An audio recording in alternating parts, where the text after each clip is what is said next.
নিন্দা করতে গেলে বাইরে থেকে করা যায়, কিন্তু বিচার করতে গেলে ভিতরে প্রবেশ করতে হয়।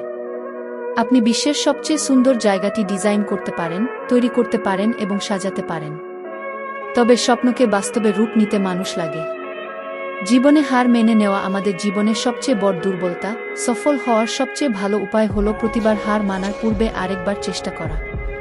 জীবনকে যেমন মৃত্যুকেও তেমনি স্বাভাবিক বলে মেনে নিতে হবে। বইয়ের পাতা মানুষকে যা শিক্ষা দেয়, জীবনের পাতা তার থেকে অনেক বেশি কিছু শিখিয়ে দিয়ে যায়।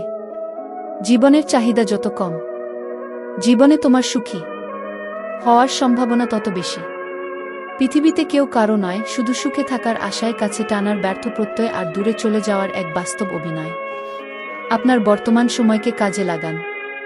একদিন সময় আপনাকে মূল্যায়ন করবে। যেখানে পরিশ্রম নেই সেখানে সাফল্য নেই। পরিশ্রম আর সাফল্য যমজ ভাই।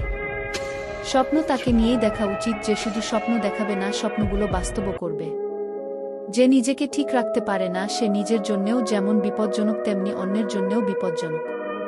বাস্তবতা আদর্শের সাথে খাপ খায় না, তবে তা নিশ্চিত করে। যে ব্যক্তি বিজ্ঞানকে অল্প জানবে সে ব্যক্তি নাস্তিক হবে, আর যে ব্যক্তি বিজ্ঞানকে ভালোভাবে জানবে সে অবশ্যই ঈশ্বরে বিশ্বাসী হবে। কি হবে জীবনে এত পারফেক্ট মানুষ খুঁজে, যদি সেখানে ভালোবাসাই না থাকে? জীবন যতক্ষণ আছে বিপদ ততক্ষণ থাকবেই।